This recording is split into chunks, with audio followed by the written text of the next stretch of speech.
Good morning all of you प्रिय बच्चे और हमारे छोटे छोटे भाई। हम लोग आज जो क्लासेस देखेंगे, मैथ का क्लास देखेंगे और ये जो क्लास होगा फाउंडेशन क्लासेज हैं क्लास 3 से क्लास 6 के लिए। और इस क्लास में हम लोग देखेंगे एकदम आधार से, यानी कि जीरो से हीरो की तरफ, यानी जीरो से शिखर की तरफ, यानी कि अंक से अब इस चैप्टर को शुरुआत करेंगे। तो चलिए शुरू करते हैं अंक से इस लेसन को। और इस लेसन में अंक का पहला इंपॉर्टेंट देखते हैं, यानी कि पहला क्वेश्चन है अंक किसे कहते हैं। अंक किसे कहते हैं। हमने 7 सालों में बहुत सारे बच्चों से ये क्वेश्चन पूछा कि अंक का हमें परिभाषा बता, क्योंकि सारे बच्चे कहीं ना कहीं वो 1 2 3 4 पढ़ के आए। हमें अचरज तब हुआ जब इस परिभाषा को हम यूकेजी की क्लास में 1 क्लास में देखा, यूकेजी की क्लास में देखा था, और 6 7 में पढ़ने वाले बच्चे इस परिभाषा को नहीं बता पाए। कितने बच्चों को यहाँ तक भी नहीं पता है कि अंक कितने होते हैं। अगर उनसे क्वेश्चन पूछा जाता है कि अंक कितने होते हैं तो उनका आंसर होता है 1 2 3 4 5 6 7 8 9 10, यानी कि 1 2 3 4 5 6 7 8 9 10। अरे बहुत दुखद की बात है कि जिस बच्चे का आधार यानी कि न्यू ही कमजोर हो, उस बच्चे से आगे की हम क्या अपेक्षा कर सकते हैं। तो इसलिए हमने सोचा कि क्यों ना बेस से ही शुरू किया जाए, शून्य से ही शुरू किया जाए, और बच्चों का जो हम आधार बनाए वो बनाए क्लास 3 से क्लास 6, यानी कि क्लास 6 के ऊपर ही बच्चे इस वीडियोज को देख सकते हैं। यानी कि ऐसे बच्चे जिनका आधार एकदम कमजोर हो और वो मैथ से बिल्कुल क्या हो, थक चुके हो, भागना चाहते हो, पढ़ना नहीं चाहते हो, वैसे बच्चों के लिए ये क्लासेज एकदम रामबाण की तरह काम करें।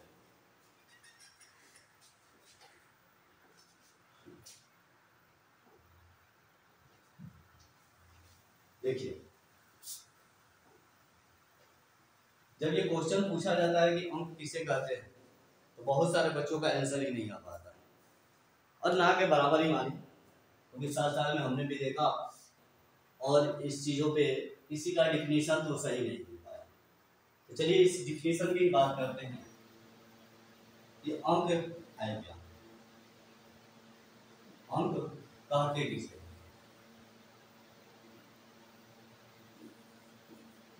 तो अगर अंक की बात करें तो सीधा परिभाषा होता है संख्याओं को लिखने के लिए, संख्याओं को लिखने के लिए,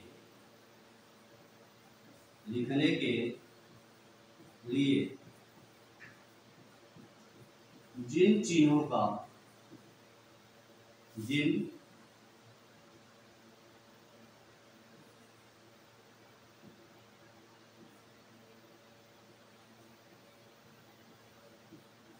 चिन्हों का उपयोग करते हैं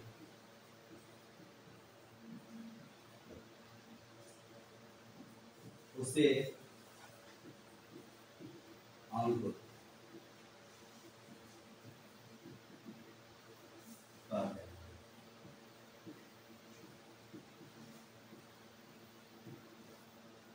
अब अंक में संख्या को लिखने के लिए कैसे चिन्हों का उपयोग करें, कौन से चिन्ह होते हैं। तो सिंपल ही है, जो चिन्ह होते हैं, जो सिंबल होते हैं वो होते हैं 0 1 2 3 4 5, 6, 7, 8 और 9। और इस प्रकार से अगर काउंट करें, ये टोटल के टोटल हो जाते हैं 10। और यही जो सिंबल है, अगर हम कहें कि आप किसी संख्या को लिखना है और उसको नंबर में लिखना है और इस अंकों में से किसी का भी आपको उपयोग नहीं करना है,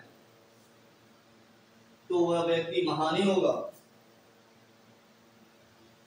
जो बच्चा संख्या को लिख देगा अंकों में, नंबरों में, और बिना अंक का उपयोग किए, इम्पॉसिबल है। जिस प्रकार से बिना पैर के लोग खड़े नहीं रह सकते, बिना जड़ के वृक्ष खड़ी नहीं रह सकती, और बिना आधार के बिल्डिंग खड़ी नहीं रह सकती, ठीक इसी प्रकार बिना अंक के किसी संख्या का निर्माण नहीं किया जा सकता। यानी कि संख्याओं को लिखने के लिए सबसे इम्पोर्टेंट होता है हमारा अंक। यानी कि अंक का ज्ञान तो एकदम महत्वपूर्ण है कि प्रत्येक बच्चों को अंक के बारे में ज्ञान होना चाहिए।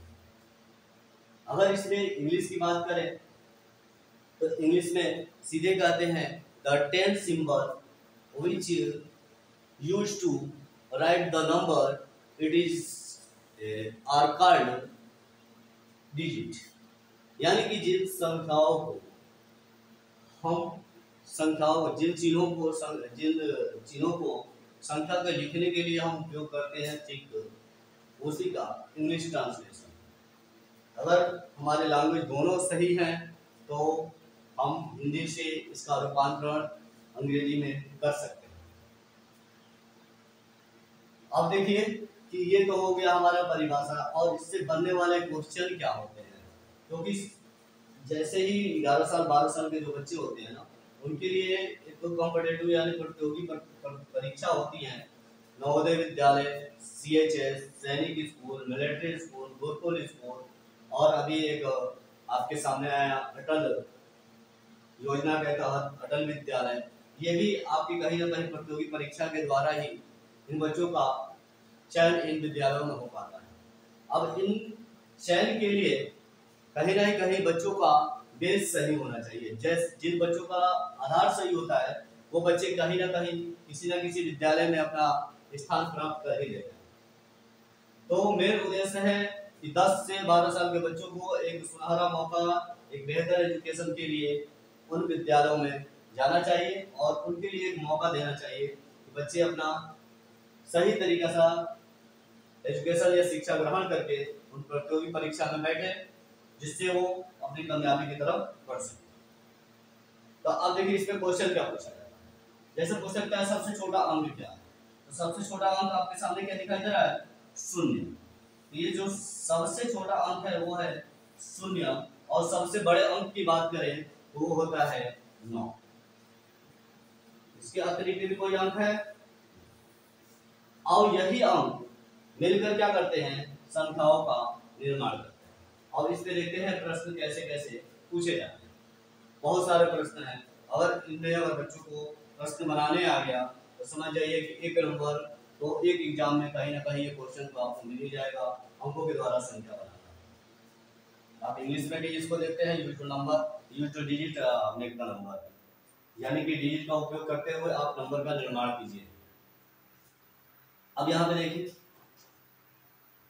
हम किसी अंक को लेते हैं और देखिए जैसे कहता है 2, 0, 3, 4 से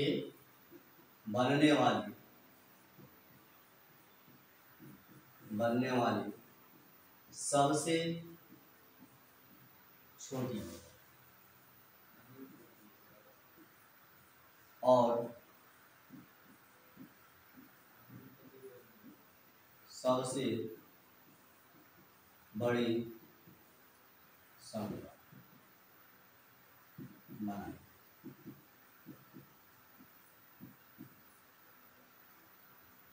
अब इनसे बनने वाली सबसे छोटी और सबसे बड़ी संख्या क्या है, तो कितने बच्चे करते हैं कि बड़ी छोटी संख्या बनाने के लिए पहले 0 रख देते हैं, फिर 2, 3, 4 कहते हैं सर संख्या। पहली चीज ये है कि संख्या जो बनी है गलत है। क्यों गलत है? इसलिए गलत है कि कभी भी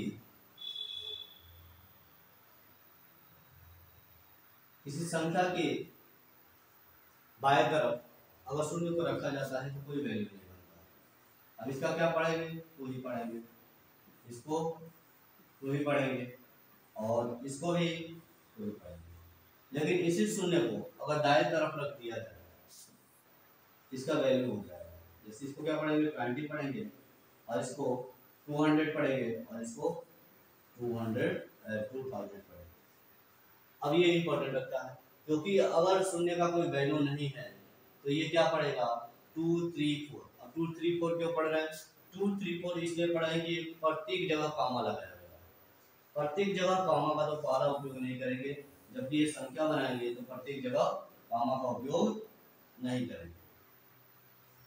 अब प्रत्येक जगह कॉमा का उपयोग क्यों नहीं करेंगे? अब देखिए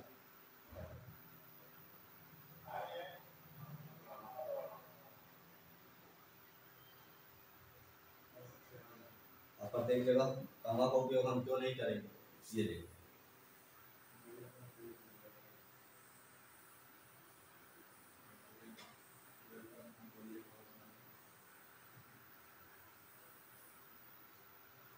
अब देखिए प्रत्येक जगह कॉमा का उपयोग नहीं करेंगे क्योंकि अगर प्रत्येक जगह कॉमा का उपयोग करेंगे तो ये क्या हो जाएगा? अंक हो जाएगा और संख्या का निर्माण नहीं होगा। तो अब सबसे छोटा अंक यहाँ पे हम कैसे बनाएंगे? सबसे छोटा अंक बनाने के लिए इसमें से जीरो को नेगलेक्ट कर देंगे, यानी कि जीरो को साइड हटा देंगे और अब इसमें देखेंगे कि सबसे छोटा अंक क्या है। अब इसमें सबसे छोटा अंक हमें क्या दिखाई दे रहा है? 2 दिखाई दे रहा है। जस्ट 2 के बाद हम जीरो रख देंगे और फिर रख देंगे 3 और 4। ये तो एक ऐसे हो गए। अगर इसको और सही करना है तो 2, 0 3 4 ये हमारा कैरेक्टरिस्टिक सही है। ये थोड़ा बहुत गलत माना जा सकता है कॉमा से। ये तो हो गई हमारी छोटी संख्या। बड़ी संख्या के लिए सबसे बड़ा क्या दिख रहा है? 4, फिर 3, फिर 2 और 0। तो बड़ी संख्या बनाने में कोई दिक्कत नहीं। इससे बहुत सारी संख्या है। विषम संख्या बनाइए, निम्न अंकों के द्वारा 4 अंकों की सम संख्या बनाइए, निम्न अंकों के द्वारा 4 अंकों की विषम संख्या बनाइए, निम्न अंकों के द्वारा 5 अंकों की सबसे छोटी संख्या बनाइए, सबसे बड़ी संख्या बनाइए। इससे आधारित बहुत सारे क्वेश्चन आते हैं जो हम नेक्स्ट वीडियो में आपके सामने क्वेश्चन पे ही, यानी कि इस पे आधारित क्वेश्चन ही आपके सामने रखेंगे और सीखने का प्रयास करेंगे कि अंकों से बनने वाली संख्या किस प्रकार। एक दूसरा क्वेश्चन भी आप लिख रख लेते हैं। जैसे मान लीजिए 5, 0, 3, 6, 1 और कहा जाए कि निम्न अंकों से, यानी कि दिए गए अंकों के द्वारा सबसे बड़ी और सबसे छोटी संख्या बनाना। सबसे बड़ी और सबसे छोटी संख्या बनाने के लिए आपने क्या देखा? फिर उसी रूल पे आ जाएंगे। सबसे छोटा कहा जाए तो सबसे छोटा अंक क्या है? 1, फिर 0, फिर 3, फिर 6, फिर 5। कॉमा पर जो करना है 3 पे कर देंगे। ये हो गया हमारा उत्तर छोटा। जो किया गया कि नेक्स्ट वीडियो में हमने देखे थे कहाँ? भारतीय गणना पत्रिका। अगर जिन बच्चों का नहीं आता होगा आगे भी स्टेप टू स्टेप आपका चलता जाएगा। अब ये बड़ी संख्या क्या हो जाएगी? 6, 5, 3, 1, 0 कॉमा लगा देंगे। इस तरीके से ये भी हमारा कंप्लीट हो गया, सबसे छोटी संख्या और ये सबसे बड़ी संख्या। आगे जो मिलेंगे अंकों से आधारित प्रश्न के साथ। अगर आपको वीडियो अच्छी लगे तो इनको लाइक करें, सब्सक्राइब करें और शेयर करें, जिससे क्लास 3 से क्लास 6 तक के बच्चों का अच्छा योगदान प्राप्त हो सकता है। चलिए, तब तक के लिए थैंक्स सभी के लिए।